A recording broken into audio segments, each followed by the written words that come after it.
All right, let's go and get started. First off, before I go too far, let me at least do the ACM announcement since we went ahead and talked about it a little. Maybe their website will load up. But we are going, this is the end of the year, and we're going to need new president and VP of different positions for the ACM. Have any of y'all been in any of the ACM meetings? None of y'all have? Wow, okay. What is that? When do they meet? When do they meet? All right, well then. So ACM officially title is, what is that? Association for Computing Machinery? Okay. Basically, it's a national organization. Actually, it's international. I take that back. It's an international organization all over the world, pretty much every country that has a computer. And what they're the official organization, and what they do is they allow each university to have its own ACM chapter. So it's an organization for the university. Being nationally recognized, we actually don't have too many restrictions on what we have to do here at this university. But what it is a good forum or group in order to basically do any type of computing activity. A lot of times you do some fun things, like if you did the Smash Brothers tournament, that was done by the ACM here. So, So I'm not good at Smash Bros. No, that's fine. That's perfectly fine. Neither am I. But at least I know how to work it. Yeah, just play DK.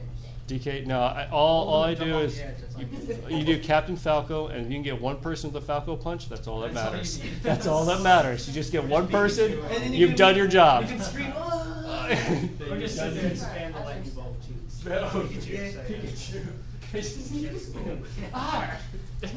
Those people.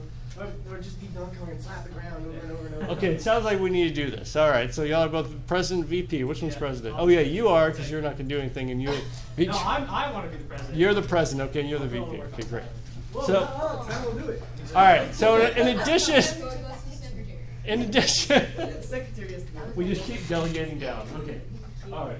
In addition to fun things, usually you want to do stuff that helps out. For example, we'll handle creating mock interviews, and those are actually coming up to help you build up your, I guess, interview skills, because it is a little different than just programming on a machine.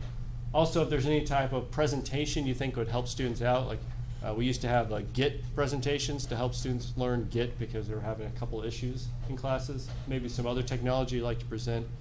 Fun one. Another one I remember was Ionic for was a cross-platform mobile app development. And then if there's any type of games that you wanted to do, maybe you could do a little group together and create games. Since I'm the faculty advisor, I will help y'all out with what you want to do. So if you wanted to actually create a group to create something, I would definitely help you and direct you on what you need to do. If you wanted to pull down some or get some presenters, I can definitely help you with that. Yes? Are these people in prison? Because those look like mugshots. They do count. No, those aren't mugshots. They're not from the side, are they? Okay, Oh, there you go. Is that better? Yeah. She's too sweet to be a No, man. She looks like the kind of grandma that would like poison your cookies. She'd be like, oh, this little sonny gonna get it today. Yeah. And then, the sound of the shaking can. I think every class needs a Tyler. Just in the background making these comments. That'll be great. Thank you, Tyler. So there's one of your online students. He's been using your videos to teach his class at Trident. I don't know if I should probably tell you that. Actually, Wow. you can hear me now. So I am recording. He said that his students at Trident were like, "Who is this Tyler person?" And I immediately took that as a win. I was like, You're memorable, Tyler. Yeah. You're memorable. How about that? Yeah. This guy's in college. I want to be this guy. He All sounds right. like he hasn't done any work his whole life. I'm transferring. That's pretty A guy I know named Forrest. I've known him since I was like 3. There's one point he tried to cheat. We're all in honors. He put his study guide in the trash can, and he was sitting next to the trash can like this. Oh, that's awesome. That's winning. That's Our winning. teacher went by, stomped in the trash can, and poured like soda over it. Oh, all those notes. That That's nice. still better than a 0. Nice. Oh, that was a good solution. Good solution. All right, It's so by her desk. any other questions or ideas? What you want to do? I've always enjoyed the video game tournaments. Those were always fun. But it's also good to do Hackathon with teachers. hackathon. Yeah. Oh yeah, the other thing about this.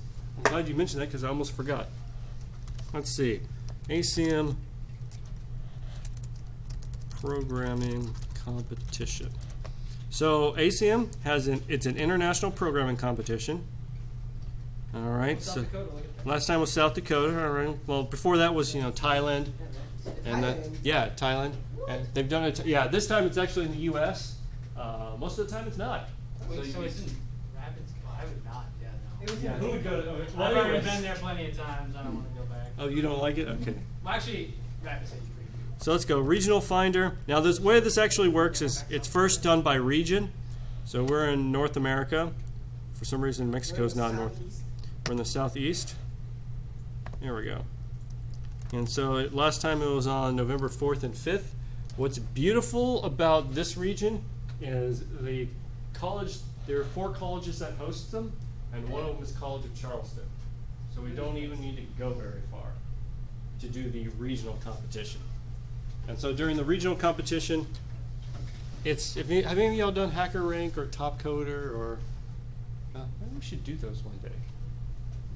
Okay, we'll do that in a moment. Actually, because I just got an account with Hacker Rank, maybe I can do your final exams on Hacker Rank, and that would probably be a lot better. So I'll go and I'll show that in a moment. But the idea is that you go to, in this case, CFC. They talk about what they're going to do, feed you lunch, and then you have 5 hours to solve 10 programming problems. And they hand you, it's 3 people, 1 computer, 10 problems, and you basically just have at it. Let's see, standing. So yeah, how did we do? We're number 1. We're number 1. All right.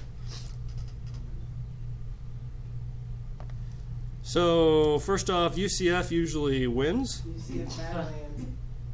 Wow. Georgia Institute. But you do get to compete against other schools, actually even the big name schools in our region, because Georgia Tech's on here, FIT, well, y'all probably haven't heard of them, but they usually do pretty well. Auburn. So where's CSU on Let's see, we're at the bottom. The city, Where are we? Charleston. Okay, hold on. No, we're up here. Winston, yeah. Where are we? Florida State. 38. 38? Yeah. All right. Good old awesome sauce. What's the total number? I just looked and it said problem solved in 1. No, it's at 2. We have 2 with 210 times. 2 out of 10. So here's the problem. Look at University of Miami. Yeah, 20? I think it's missing Bob Jones University. They were really bad answers. They got them all. They were So yeah, 34 out of, let's see, what were we out of? That doesn't make sense. 34 out of 170. That's So, not bad. so I mean, that's pretty good. There's a lot of people below us. Ad has 20 problems. So this is a little, Based on time. all right.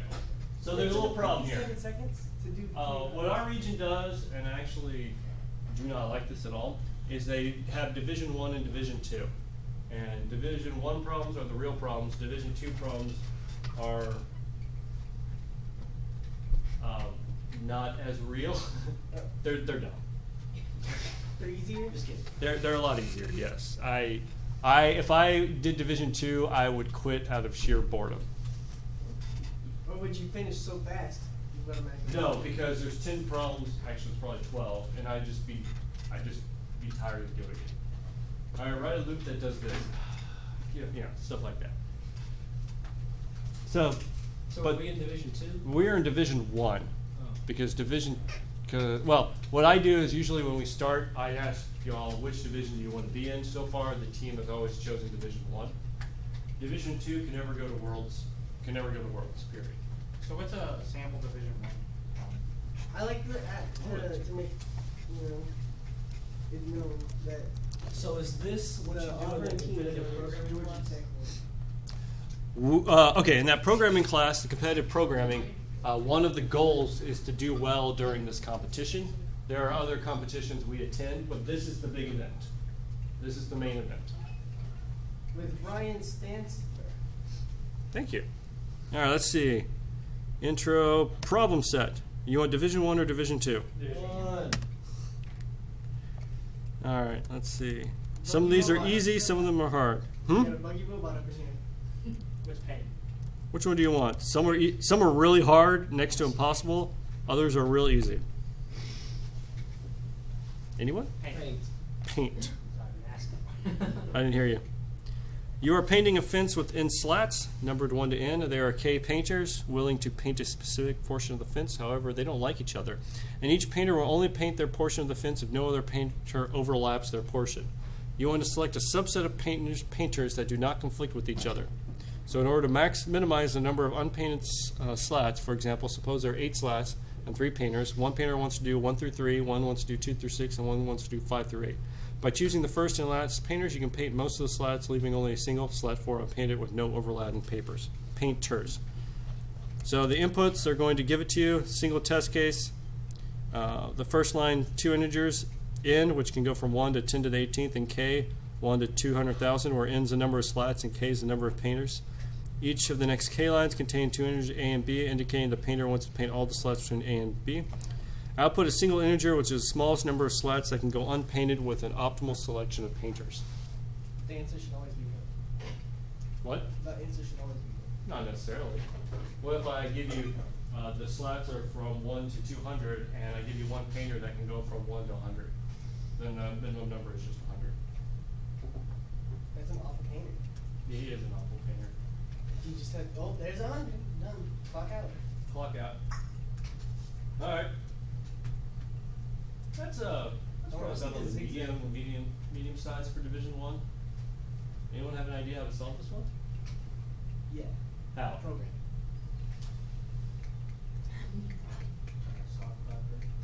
Golf clap.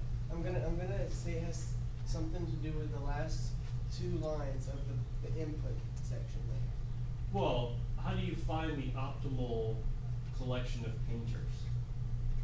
How many possible combinations are there for optimal painters? A lot. Could you write a program that just tests each one? Yeah. Okay. So we could do that. Unfortunately, your program has to complete, I think it's within a minute. So let's see. N is 1 to 10 to the 18. Ooh, that's large. And K is 1 to 200,000. That probably will not complete in a minute if we try everything. So we have to think about how can we optimize this so that it will complete within time. Can you have multiple instances or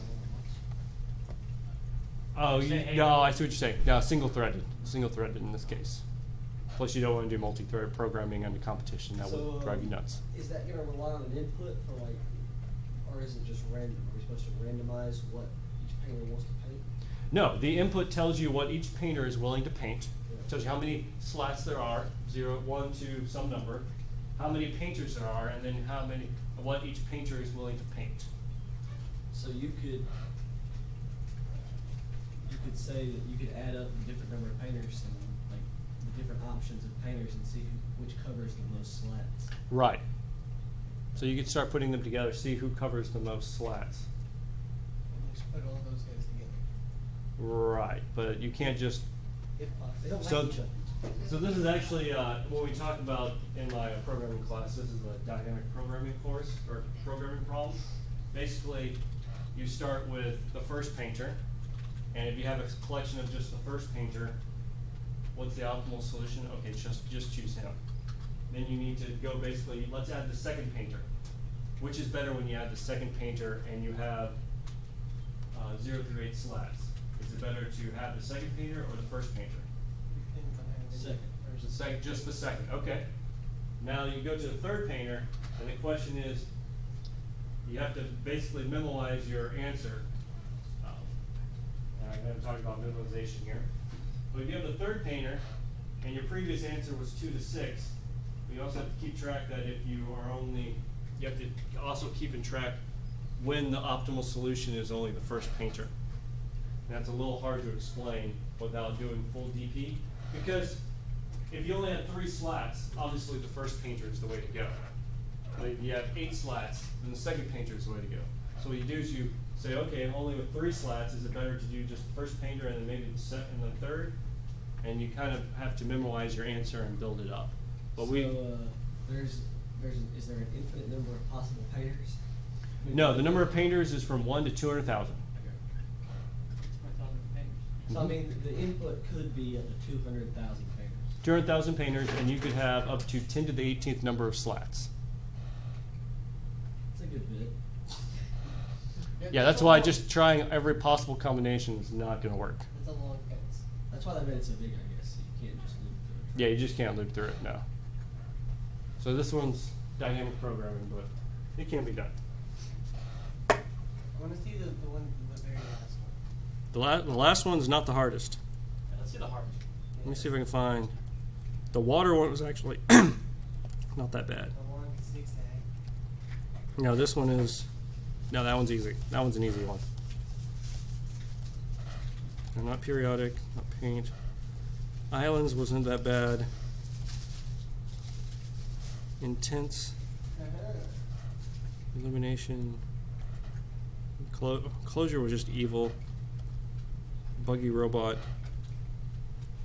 Base sums. I don't know which one of these was the hardest. That's for you. They're not hard at all. No, some of these I couldn't solve. Was it this one? Given three values in A, B, find the smallest m that's greater than n such that the sum of the digits of m in base A is the same as the sum of the digits m in base B. I couldn't solve that because I don't even know what it means. Exactly. I didn't solve this one. This one's alright, this one's just hard because it takes forever to understand what they're trying to tell you. What does the base mean? Like, what is the in base A and in base B? You remember, because we work in base 10, so and the computer works in base 2, there's base 16, base 34, so you have to figure out, I have no idea what that means. okay, well there's why this one's hard. Uh, But some of them aren't that bad. We work in base 10.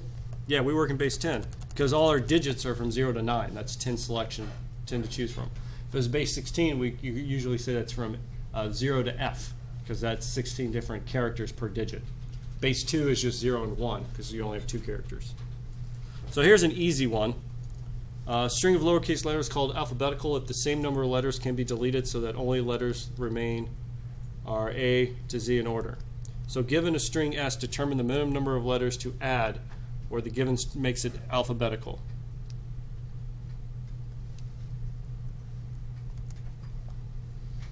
Can you make that alphabetical 3 letters? You put X, Y, Z at the end. Oh, that makes sense. Yeah, so you just got to find the longest one.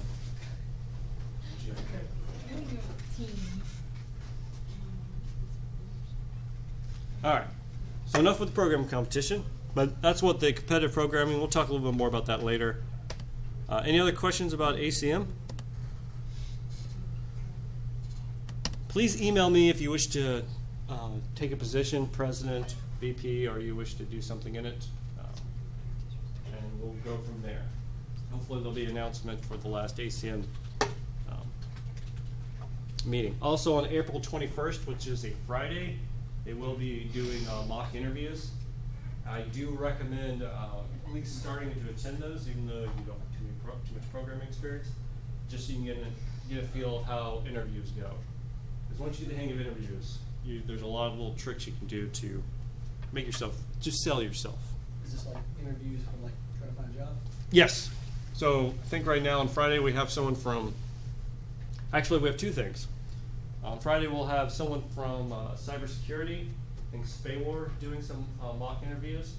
And then we have people from Cisco that are going to be doing software development interviews. And if you're interested in the Cisco one, please email me because it's going to be a little more extensive than your standard interview.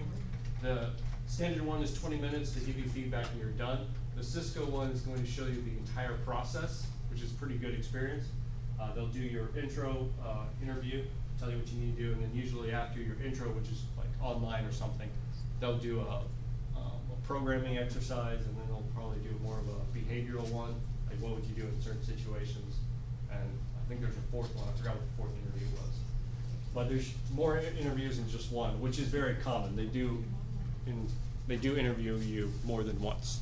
They don't just hire you after one interview. So if you're interested in the extended one, please email me because we are trying to get a group of people together for that. All right, any other questions? Great. Happy National Ag Day.